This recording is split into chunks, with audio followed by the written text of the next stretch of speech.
जी अस्सलाम वालेकुम स्टूडेंट्स। उम्मीद है कि आप लोग सब खैरियत से होंगे। तो आज हमारा फिज़िकल केमिस्ट्री का जो टॉपिक है वो है इंट्रोडक्शन टू इलेक्ट्रोड पोटेंशियल। तो मेन टॉपिक हमारा जो है वो है इंट्रोडक्शन टू इलेक्ट्रोड पोटेंशियल। और उसके बाद हम इसमें स्टैंडर्ड हाइड्रोजन इलेक्ट्रोड पोटेंशियल की थोड़ी सी बात करेंगे, मेजरमेंट्स की बात करेंगे कि इसको हम कैसे इलेक्ट्रोड पोटेंशियल होते क्या हैं, उनको हम कैसे मेजर करते हैं।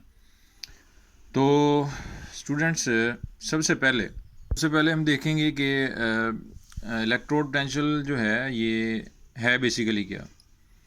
तो इलेक्ट्रोकेमिकल सेल में ऑक्सीडेशन जो है वो किसी दो इलेक्ट्रोड होते हैं हमारे पास सेल्स में, इलेक्ट्रोकेमिकल सेल्स में। तो उनमें से किसी एक पे ऑक्सीडेशन होती है और एक पे रिडक्शन होती है। तो इलेक्ट्रोड जो है वो जो मेटल के जो रॉड्स होते हैं, ठीक है, सेल के अंदर जो मेटल के रॉड्स होते हैं उनको हम इलेक्ट्रोड कहते हैं और मेटल इलेक्ट्रोड कहते हैं। और उनमें एक पे ऑक्सीडेशन होगी और एक पे रिडक्शन होगी। तो उसमें अगर हम इसकी सिंपल डेफिनेशन देखें तो सिंपल सी इसकी डेफिनेशन है कि in electrochemical cell oxidation occurs at one electrode that is called anode and reduction occurs at another electrode that is called cathode. अब ऑक्सीडेशन किस पे होगी, रिडक्शन किस पे होगी? तो स्टूडेंट वो इलेक्ट्रोड मेटल का जो दूसरे इलेक्ट्रोड के लिहाज से ज़्यादा आसानी से इलेक्ट्रॉन लूज़ कर सकता है, तो उस पे हमारे पास क्या होगी, ऑक्सीडेशन। और वो इलेक्ट्रोड जो ज़्यादा आसानी से इलेक्ट्रॉन गेन कर सकता है, तो वहाँ पे क्या होगी, रिडक्शन होगी। इसका मतलब ये हुआ कि इलेक्ट्रोड्स की एबिलिटी जो है इलेक्ट्रॉन गेन करने की या लूज़ करने की, वो डिसाइड करती है कि कौन सा इलेक्ट्रोड एनोड कहलाएगा और कौन सा इलेक्ट्रोड कैथोड कहलाएगा। ठीक है, और एनोड है तो ऑक्सीडेशन होगी उसके ऊपर, अगर वो कैथोड है तो उसके ऊपर रिडक्शन होगी। तो स्टूडेंट्स डेफिनेशन हमारे पास फिर क्या आ गई, द एबिलिटी और tendency of electrode to lose और gains an electron is called electrode potential. तो अब हम सबसे पहले बात करते हैं कॉपर इलेक्ट्रोड पोटेंशियल की, या कॉपर इलेक्ट्रोड की बात करते हैं। तो स्टूडेंट इसमें होता ये है कि हमारे पास हम यहाँ पर लेते हैं सोल्यूशन ले लेते हैं, यानी कि जो आपके पास मेटल है जिसका आप इलेक्ट्रोड स्टडी करना चाहते हैं ना, जिसका इलेक्ट्रोड पोटेंशियल स्टडी करना चाहते हैं, आप उसी मेटल के आयन के सोल्यूशन के अंदर हम उसे जो है वो डिप कर देते हैं। ठीक है, जिस तरह हमारे पास ये जो सोल्यूशन है ये था 1 मोलर कॉपर सल्फेट का। ठीक है, तो इसके अंदर हमने ये जो रॉड है, ये मेटल का रॉड जो है, ये कौन से मेटल का रॉड है, ये है कॉपर का। ठीक है, तो कॉपर मेटल रॉड को हमने डिप किया हुआ है सोल्यूशन के अंदर। ठीक है, जो 1 मोलर कॉपर सल्फेट का सोल्यूशन है। ठीक है, तो ये कॉपर के आयन इसमें पड़े हुए हैं, हमने इसमें डिप कर दिया कॉपर का इलेक्ट्रोड। ठीक है, मेटल रॉड। तो अब इसमें स्टूडेंट क्या होगा कि सबसे पहले ये जो मेटल का रॉड है ना, कॉपर कॉपर क्या करेगा, इलेक्ट्रॉन एक एक एटम कॉपर का आयन की फॉर्म में सॉल्यूशन में डिसोशिएट करता रहेगा, और एक कॉपर के 2 इलेक्ट्रॉन इसके ऊपर इकट्ठे हो जाएंगे, एक्यूमुलेट हो जाएंगे। ठीक है, जैसे ही एक आयन ये सॉल्यूशन में रिलीज करेगा, वो 2 इलेक्ट्रॉन उसके अपने ऊपर जो है उनको इकट्ठा कर लेगा, एक्यूमुलेट कर लेगा। तो क्या हुआ, नेगेटिव चार्ज बढ़ता गया, कॉपर के इलेक्ट्रोड के ऊपर नेगेटिव चार्ज बढ़ रहा है, उसके एटम जो हैं वो कैटाइंस की फॉर्म में सॉल्यूशन के अंदर जा रहे हैं। तो सॉल्यूशन के अंदर कौन से आयन की तादाद बढ़ रही है, पॉजिटिव आयन की। तो स्टूडेंट्स इसमें एक तो सॉल्यूशन के कॉपर आयन थे, एक वो कॉपर आयन इसमें ऐड होते जा रहे हैं जो कॉपर के इलेक्ट्रोड से आ रहे हैं। ठीक है, तो एक स्टेज आ गई कि इसके अंदर कॉपर आयन की तादाद बहुत ज़्यादा होगी। अब स्टूडेंट क्या होगा कि कुछ ही लम्हे के बाद, कुछ ही टाइम के बाद, ये जो कॉपर के आयंस हैं ये आहिस्ता आहिस्ता एक्यूमुलेट होने लग जाएंगे, किसके इर्द गिर्द, और ये इलेक्ट्रोड के पास। क्यों? क्योंकि इलेक्ट्रोड पे नेगेटिव चार्ज बहुत ज़्यादा बढ़ जाएगा और कॉपर सोल्यूशन के अंदर कॉपर पॉजिटिव आयंस बहुत ज़्यादा बढ़ जाएंगे।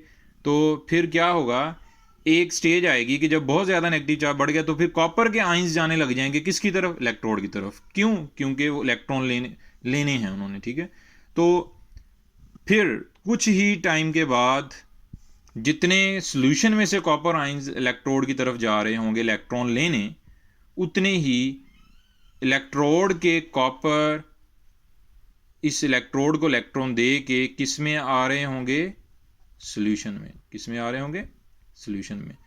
तो इक्विलिब्रियम स्टैब्लिश हो जाएगा।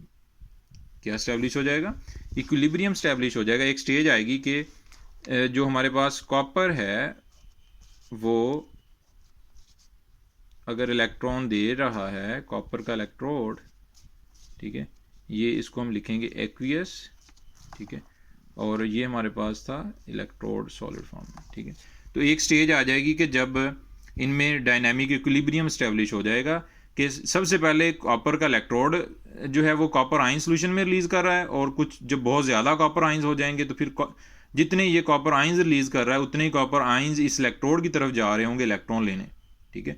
तो स्टूडेंट्स इस इक्विलिब्रियम पे जाकर ये जो पोटेंशियल स्टैब्लिश हो गया उसे हम कहेंगे कॉपर इलेक्ट्रोड पोटेंशियल, ठीक है। तो इसी तरह अगर हम इसकी बात यहाँ पर बात करते हैं जिंक इलेक्ट्रोड पोटेंशियल की, तो स्टूडेंट इसमें भी हमारे पास 1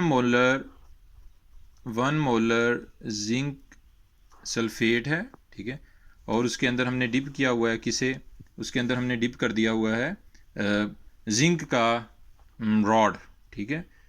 तो ये जिंक मेटल रॉड हमने इसमें डिप किया, तो ये क्या करेगा स्टूडेंट, इसमें जिंक सल्फेट था तो उसमें जो हमारे पास उसके आयंस पड़े हुए हैं सॉल्यूशन के अंदर, तो जैसे हमने इसे डिप किया तो क्या हुआ कि यहाँ पर जो इलेक्ट्रोड है जिंक का ये आयंस रिलीज़ करने लग गया सॉल्यूशन के अंदर, ठीक है, और उनके इलेक्ट्रॉन एक्यूमुलेट होते रहे, और फिर एक स्टेज आएगी कि जब सॉल्यूशन में से जब इतना ज़्यादा नेगेटिव चार्ज इसके ऊपर इतने ज़्यादा इलेक्ट्रॉन एक्यूमुलेट हो जाएंगे तो और सॉल्यूशन में इतने ज़्यादा पॉजिटिव आयंस जमा हो जाएंगे, तो फिर ये पॉजिटिव आयंस जाने लग जाएंगे किसकी तरफ, ये मूव करने लग जाएंगे इलेक्ट्रोड की तरफ, ठीक है। तो ये इलेक्ट्रोड की तरफ मूव करने लग जाएंगे।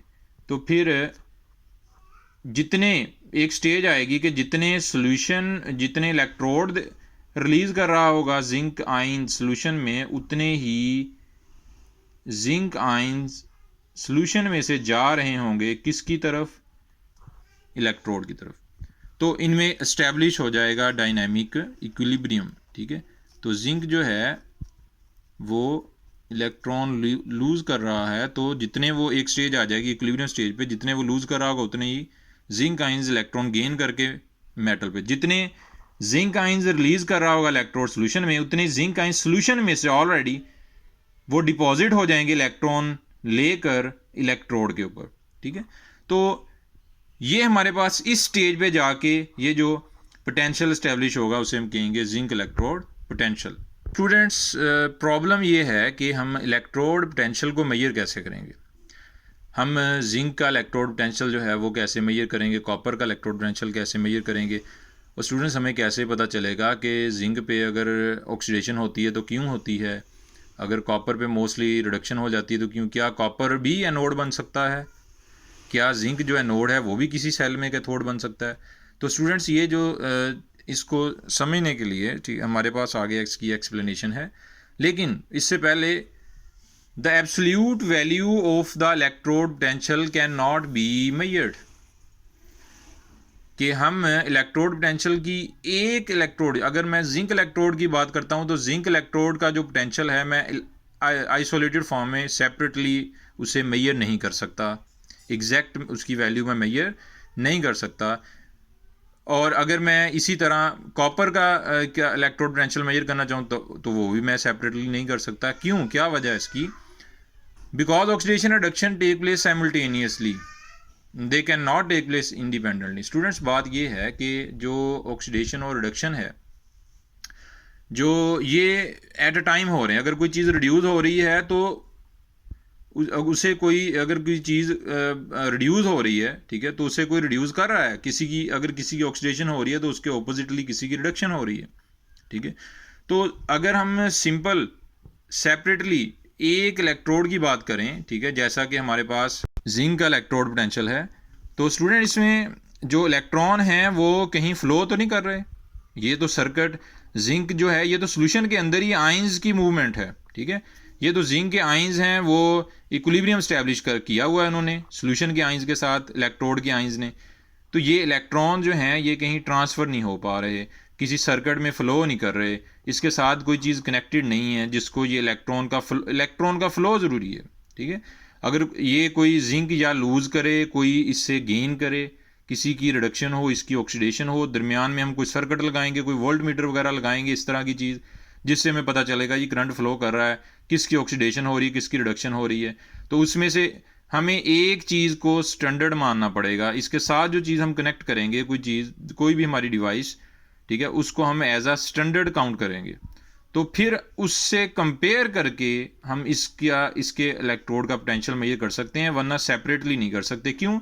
क्योंकि सेपरेटली एक ही हाफ सेल की अगर हम बात करें, हाफ पोर्शन की बात करें, तो इसकी कोई वर्किंग नहीं है, ठीक है। इसमें कोई रिडॉक्स रिएक्शन नहीं हो रहा, ठीक है। इसमें कोई भी इस तरह का जो अगर हम सिंपल उसमें बात करते हैं तो कहता है ऑक्सीडेशन रिडक्शन जो है वो तो साइमल्टेनियसली होती हैं।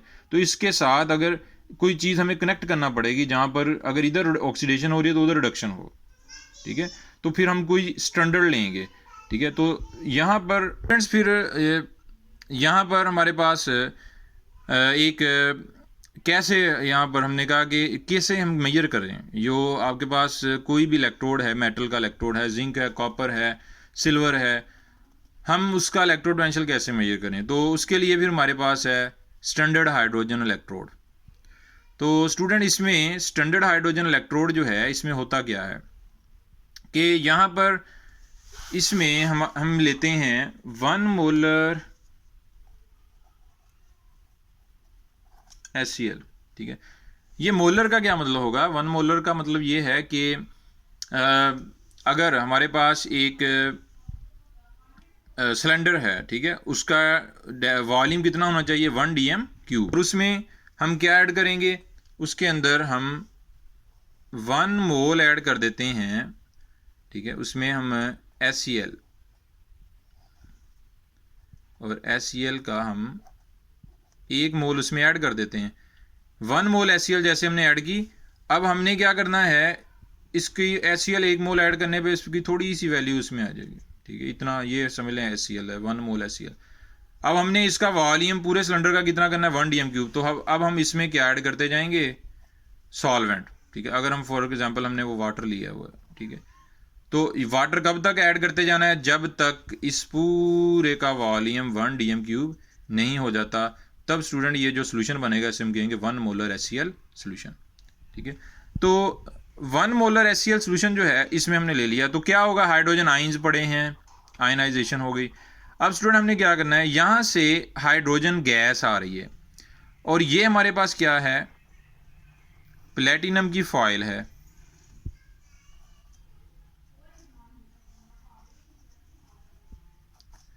ये हमारे पास प्लेटिनम की फॉइल है। तो स्टूडेंट इसके ऊपर प्लेटिनाइज्ड जो है ये हमने इसके ऊपर कोटिंग की हुई है, ठीक है, ब्लैक प्लेटिनम की। तो अब यहाँ पर हाइड्रोजन आ रही है, जैसे ही हाइड्रोजन आई, प्लेटिनम उससे क्या करेगा? उससे इलेक्ट्रॉन ले लेगा, ठीक है। तो वो जो हाइड्रोजन है, हाइड्रोजन जो है वो मॉलिक्यूलर फॉर्म में वो आ रही है और उसके बन रहे हैं पॉजिटिव आयन। स्टूडेंट उसके इलेक्ट्रॉन कौन ले रहा है? उसके इलेक्ट्रॉन किसके ऊपर जमा हो रहे हैं? प्लेटिनम के ऊपर, ठीक है। प्लेटिनम उसके इलेक्ट्रॉन ले रहा है, जो हाइड्रोजन गैस बाहर से आ रही है मॉलिक्यूलर फॉर्म में, तो प्लेटिनम उससे इलेक्ट्रॉन ले रहा है, उसके पॉजिटिव आयन किस में छोड़ रहा है, रिलीज कर रहा है? सोल्यूशन में। तो सोल्यूशन में HCl का सोल्यूशन था, उसमें ऑलरेडी हाइड्रोजन आयंस थे, ठीक है। तो स्टूडेंट कुछ देर के बाद क्या स्टैब्लिश हो जाएगा? इक्विलिब्रियम। तो हाइड्रोजन आयंस बढ़ते जाएंगे, प्लेटिनम के ऊपर इलेक्ट्रॉन बढ़ते जाएंगे, तो हाइड्रोजन आयंस प्लेटिनम की तरफ जाने लग जाएंगे, ठीक है। जितने ऊपर से हाइड्रोजन आ रही है, फ़र्क इसमें यह है कि फ़र्क यहाँ पर पिछले इलेक्ट्रोड्स के लिहाज से इसमें यह फ़र्क है कि वो इलेक्ट्रोड अपने ही आयंस रिलीज करते थे। इसमें प्लेटिनम में प्लेटिनम क्या कर रहा है? ऊपर से आने वाली मॉलिक्यूलर हाइड्रोजन से इलेक्ट्रॉन लेके उसको आयंस की फॉर्म में रिलीज कर रहा है। सोल्यूशन में ऑलरेडी भी हाइड्रोजन आयंस पड़े हैं, ठीक है। तो हाइड्रोजन आयंस की कंसंट्रेशन बढ़ रही है, प्लेटिनम के ऊपर इलेक्ट्रॉन जमा हो रहे हैं। एक स्टेज आ जाएगी कि जब इनमें डायनामिक इक्विलिब्रियम स्टैब्लिश हो जाएगा, ठीक है। और इस स्टेज पे जाकर स्टूडेंट जो पोटेंशियल होना है उसे हमने ज़ीरो कर देना है, आर्बिट्रेरीली उसे हमने क्या कर देना है? ज़ीरो। तो ये स्टैंडर्ड हाइड्रोजन इलेक्ट्रोड जो है इसको हमने स्टैंडर्ड लिया और टेम्परेचर जो है हमारा 25 डिग्री सेल्सियस है, यानी कि टेम्परेचर जो है वो 298 केल्विन पे हम बात कर रहे हैं। और प्रेशर हमारे पास मोस्टली कितना होता है 1 atm, ठीक है, स्टैंडर्ड पैरामीटर्स। तो स्टूडेंट जब इस स्टेज पे आके जो इसने पोटेंशियल स्टैब्लिश करना है इक्विलिब्रियम पे, तो उसको हमने आर्बिट्रेरली क्या कर देना है, जीरो कर देना है, ठीक है। अच्छा, तो अब measurement of zinc electrode potential. अब हमने पता ये करना है कि जिंक जो है, ठीक है स्टूडेंट, हमने देखना ये है कि ये जो हमारे पास जिंक है, ठीक है, तो इसमें ये किस हद तक ये इलेक्ट्रॉन गेन कर सकता है या इलेक्ट्रॉन लूज कर सकता है, आया कि ये आसानी से ऑक्सीडाइज होगा या रिड्यूस होगा। तो इसको हमने देखना है। हमने इसको, अब हम इसका एब्सोल्यूट, जब ये सेपरेट था तो हम इसका कोई भी अंदाज़ा नहीं लगा सकते थे कि इसका इलेक्ट्रोड पोटेंशियल कितना है, क्योंकि हमने कहा कि उसमें ऑक्सीजन रिडक्शन साइमल्टेनियसली नहीं होती एक हाफ सेल में, या हाफ सेल जो है वर्किंग में नहीं होता। तो हमने स्टूडेंट सिंपल किया गया है कि ये इलेक्ट्रोड जिंक का जो था, जो हमने 1 मोलर जिंक सल्फेट में उसे लिया था आयनिक फॉर्म में, उसको हमने कनेक्ट कर दिया किसके साथ, स्टैंडर्ड हाइड्रोजन इलेक्ट्रोड के साथ, ठीक है। ये वही स्टैंडर्ड हाइड्रोजन इलेक्ट्रोड है जो हमने पीछे पढ़ा। हमने जस्ट इनको क्या कर दिया, कनेक्ट कर दिया। दरमियान में इनके क्या है, साल्ट ब्रिज है। तो साल्ट ब्रिज का आपको पता है कि वो चार्ज को एक्यूमुलेट होने नहीं देता, उसमें वो जेल होता है पोटाशियम क्लोराइड उसमें। अच्छा, अब स्टूडेंट इसमें क्या करेंगे, अब यहाँ पर देखेंगे सबसे पहले आप इसको अगर सिंपल इसको देख लें, ठीक है, तो इसमें इक्विलिब्रियम स्टैब्लिश हो जाएगा, हाइड्रोजन आइंस जो हैं वो इक्विलिब्रियम में आ जाएंगे। इसका जो पोटेंशियल स्टैब्लिश होगा उससे हमने आर्बिट्रेरली क्या कर देना है, जीरो कर देना है, ठीक है। और फिर यहाँ पर राइट साइड पे जिंक इलेक्ट्रोड है, इसका इलेक्ट्रोड पोटेंशियल हमने मेजर करना है, तो इनको आपस में क्या कर देंगे, कनेक्ट कर देंगे, ठीक है। जब इनको आपस में कनेक्ट किया तो दरमियान में कोई वोल्ट मीटर लगा हुआ है। तो स्टूडेंट्स इसकी डिफ्लेक्शन बताएगी कि हमारे पास जो जिंक है वो रिड्यूस होना चाहता है या वो ऑक्सीडाइज होना चाहता है। तो स्टूडेंट्स जिंक जो है इसकी electron losing power standard hydrogen electrode की निस्बत बहुत ज़्यादा है। तो स्टूडेंट्स इलेक्ट्रॉन फिर किसकी तरफ फ्लो करने लग जाएंगे, जिंक से स्टैंडर्ड हाइड्रोजन इलेक्ट्रोड की तरफ। क्यों, क्योंकि स्टैंडर्ड हाइड्रोजन इलेक्ट्रोड का तो हमने पोटेंशियल जीरो कर दिया। अब जिंक डिसाइड करेगा कि ये इलेक्ट्रॉन उसके लिहाज से ज़्यादा आसानी से लूज करता है या गेन करता है। अब इलेक्ट्रॉन फ्लो अगर जिंक से उसकी तरफ कर रहे हैं तो इसका मतलब क्या है कि जिंक की electron losing power standard hydrogen electrode से ज़्यादा है। अगर स्टैंडर्ड हाइड्रोजन इलेक्ट्रोड की ज़्यादा पावर होती तो वो इलेक्ट्रॉन इसे इसको देने लग जाता, तो लेकिन जिंक की उसके लिहाज से ज़्यादा है। तो स्टूडेंट्स इलेक्ट्रॉन फ्लो करेंगे from zinc to standard hydrogen electrode. तो वोल्ट मीटर की जो डिफ्लेक्शन है वो बताएगी कि ये ऑक्सीडेशन, जिंक की ऑक्सीडेशन हो रही है या रिडक्शन हो रही है। हमें जाहिर है कि हमें इलेक्ट्रॉन जिंक इलेक्ट्रोड में से नज़र तो नहीं आएंगे कि ये इसको राइट साइड से लेफ्ट की तरफ जा रहे हैं तो जिंक इलेक्ट्रॉन दे रहा है तो उसकी ऑक्सीडेशन हो रही है, ठीक है। तो हमें इलेक्ट्रॉन नज़र नहीं आए, तो हमें कौन बताएगा कि इलेक्ट्रॉन किससे किसकी तरफ जा रहे हैं, वो बताएगा जिंक, वो वोल्ट मीटर की डिफ्लेक्शन, जो उसकी नीडल है उसकी हमें डिफ्लेक्शन बताएगी, ठीक है। तो स्टूडेंट जो उसने हमें बताया कि 0.76 वोल्ट जो है वो इसका पोटेंशियल है, और इस पोटेंशियल को जो डिफ्लेक्शन ने बताया कि ये ऑक्सीडेशन पोटेंशियल है या रिडक्शन पोटेंशियल है, तो हमें बताया गया कि ये ऑक्सीडेशन पोटेंशियल है। तो नीडल ने, वोल्ट मीटर की नीडल ने हमें बता दिया कि डिफ्लेक्शन ने बता दिया कि ये ऑक्सीडेशन पोटेंशियल है। कितना है ऑक्सीडेशन पोटेंशियल जिंक का, 0.76, ठीक है, वोल्ट। अब स्टूडेंट्स इसका जो रिडक्शन पोटेंशियल होगा वो कितना होगा, क्योंकि ऑक्सीडेशन और रिडक्शन जो है वो एक दूसरे के क्या है, इन्वर्स हैं, उलट हैं, एक दूसरे के ऑपोजिट हैं। तो स्टूडेंट्स हमारे पास वो आ जाएगा -0.76 वोल्ट। तो स्टूडेंट्स जितना कोई मेटल आसानी से रिड्यूस हो सकता है वो उतनी मुश्किल से ऑक्सीडाइज होता है, जो ज़्यादा आसानी से ऑक्सीडाइज हो वो उतनी मुश्किल से रिड्यूस होता है। जिसका ऑक्सीडेशन पोटेंशियल प्लस में है, ठीक है, उसका उतना ही रिडक्शन पोटेंशियल आ जाएगा माइनस में, ठीक है। जिसका रिडक्शन पोटेंशियल माइनस में है उसका उतना ही ऑक्सीडेशन पोटेंशियल आ जाएगा प्लस में। तो फिर इसके बाद कोई केमिकल रिएक्शन भी हुए, ठीक है, बिल्कुल हुए, केमिकल रिएक्शन हुए हैं, ठीक है, एनोड और कैथोड पे। अब स्टूडेंट्स हमें पता चल गया, हमें बता दिया डिफ्लेक्शन है कि जी हमारा एनोड कौन है, जिस पे ऑक्सीडेशन किस पे हुई है, जिंक पे। जिंक का इलेक्ट्रॉन लॉस हुआ, इलेक्ट्रॉन गए हैं जिंक से स्टैंडर्ड हाइड्रोजन इलेक्ट्रोड की तरफ, तो जिंक जो है वो इलेक्ट्रॉन दे रहा है।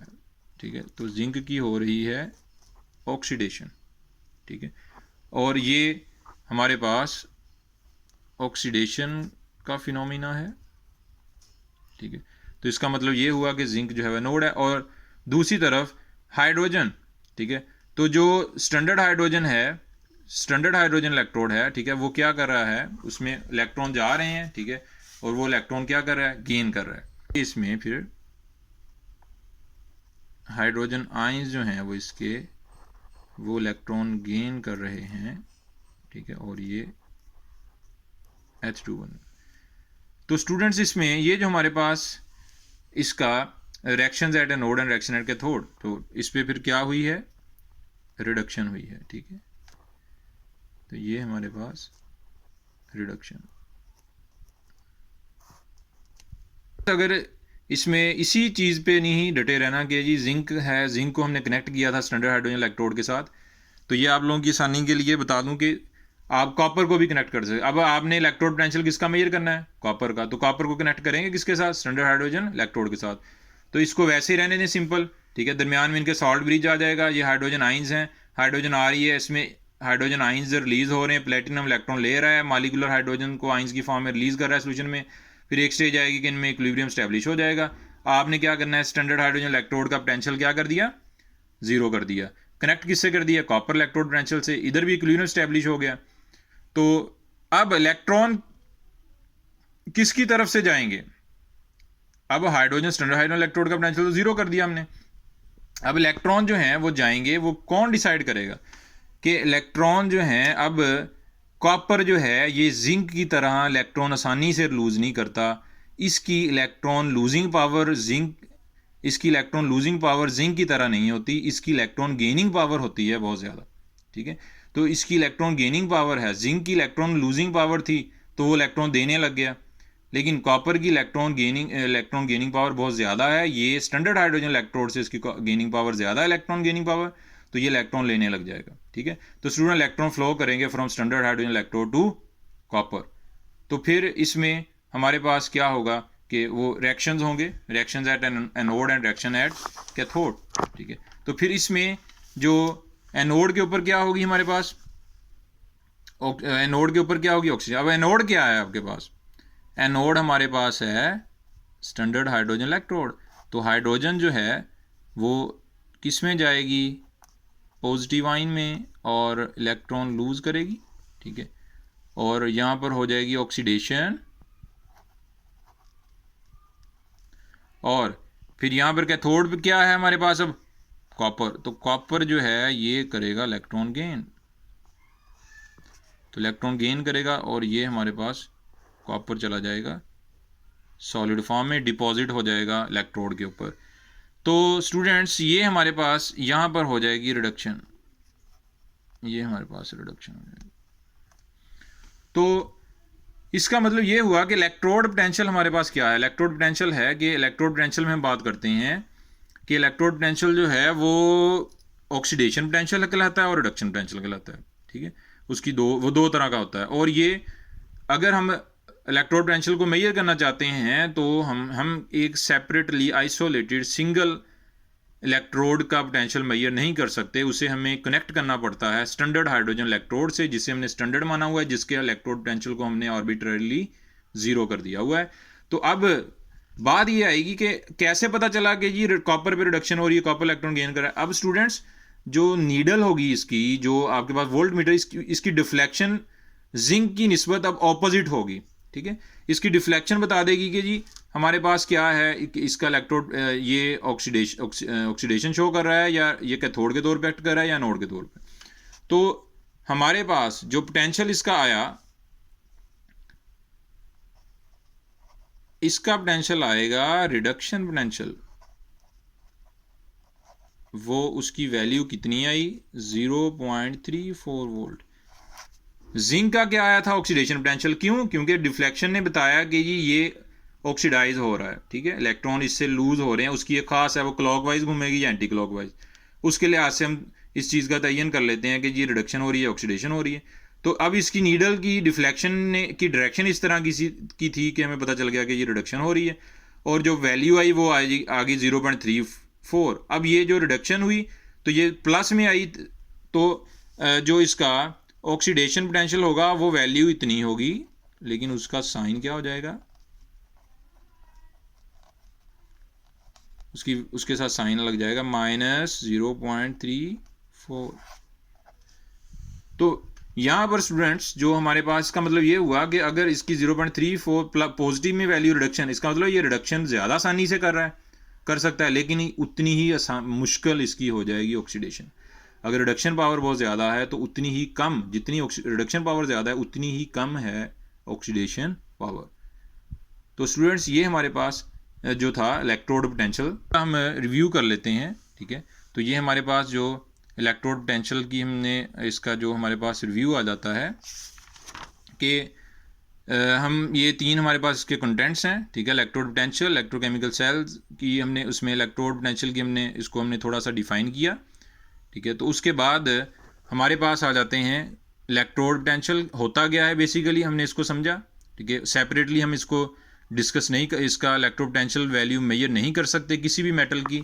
तो कि हमें इसकी मेजरमेंट के लिए कोई स्टैंडर्ड हाइड्रोजन इलेक्ट्रोड चाहिए, कोई चीज़ स्टैंडर्ड चाहिए स्टूडेंट। जिस तरह हम किसी चीज़ का वेट मेजर करते हैं, ठीक है, जो हमारे पास जिस तरह पहले वक्तों में उसमें तकड़ी जो थी उसके ज़रिए एक तरफ वेट रख देते थे, दूसरी तरफ हम चीज़ रख के उसका वेट मेजर कर लेते थे। अगर हम 5 kg का वेट रखते हैं उसकी एक साइड पे और दूसरी साइड पे 5 kg की कोई चीज़ हम रखते हैं प्रोडक्ट, वो बैलेंस हो जाए तो हम कहते हैं इसका मैस भी 5 kg है, लेकिन वो जो 5 kg का हम वेट रखा उसका कैसे पता चला कि मैस 5 kg है स्टूडेंट? उस वेट को हमने स्टैंडर्ड लिया था अपनी तरफ से, ठीक है। तो उसके बराबर जो चीज़ आ गई हमने उसको कहा कि उसका मैस भी 5 kg। इसी तरह हमें एक इलेक्ट्रोड स्टैंडर्ड लेना पड़ा। तो स्टूडेंट इसमें 1 मोलर HCl सोल्यूशन ले लेते हैं, उसमें वो आइंस में चला जाता है और प्लेटिनम फॉयल थी और हाइड्रोजन आ रही है मालिकुलर, वो आइंस की फॉर्म में सोल्यूशन में जा रही है, प्लेटिनम उसके इलेक्ट्रॉन ले रहा है। और एक स्टेज आ जाती है जब प्लेटिनम पे इलेक्ट्रॉन ज़्यादा हो जाएंगे, सोल्यूशन में हाइड्रोजन आइन ज़्यादा हो जाएंगे, तो हाइड्रोजन आइन मूव करने लग जाएंगे किसकी तरफ, प्लेटिनम की तरफ। और ऊपर से मालिकुलर हाइड्रोजन प्लेटिनम जितनी सोल्यूशन में रिलीज कर रहा है हाइड्रोजन आइंस, उतने हाइड्रोजन आइंस प्लेटिनम की तरफ जा रहे होंगे। जब इक्विलिब्रियम स्टैब्लिश हो जाएगा तो ये जो बबल्स बन रहे हैं ये किसके हैं? ये उन हाइड्रोजन आइंस के हैं जो प्लेटिनम की तरफ गए और इलेक्ट्रॉन लेके H2 की फॉर्म में निकल गए, ठीक है। तो ये उनके बबल्स हैं। तो फिर यहाँ पर हमने कैसे मेजर करना है, तो हम जिंक इलेक्ट्रोड पोटेंशियल मेजर करना चाहते हैं तो उसको हम कनेक्ट कर देंगे स्टैंडर्ड हाइड्रोजन इलेक्ट्रोड के साथ। तो उसकी डिफ्लेक्शन से हमें पता चल जाएगा उसकी वैल्यू का कि वो ऑक्सीडेशन शो कर रहा है या रिडक्शन कर रहा है। जितनी ऑक्सीडेशन होगी उसके जितनी ज़्यादा ऑक्सीडेशन पावर होगी उतनी कम रिडक्शन पावर हो जाती है। हम कॉपर को भी कनेक्ट करके स्टैंडर्ड हाइड्रोजन इलेक्ट्रोड के साथ हम उसका पोटेंशियल मेजर कर सकते हैं। तो हमें वोल्ट मीटर की डिफ्लेक्शन बता देती है कि ये रिडक्शन कर रहा है, ये इलेक्ट्रॉन गेनिंग पावर ज़्यादा रखता था जिंक से, तो स्टैंडर्ड हाइड्रोजन इलेक्ट्रोड से ज़्यादा कॉपर की गेनिंग पावर है, इलेक्ट्रॉन गेनिंग पावर, इसलिए ये रिडक्शन शो कर रहा है। स्टूडेंट्स इतना ही, तो नेक्स्ट लेक्चर में इंशाल्लाह मुलाकात होगी, तो अपना ख्याल रखिएगा। अल्लाह हाफिज़।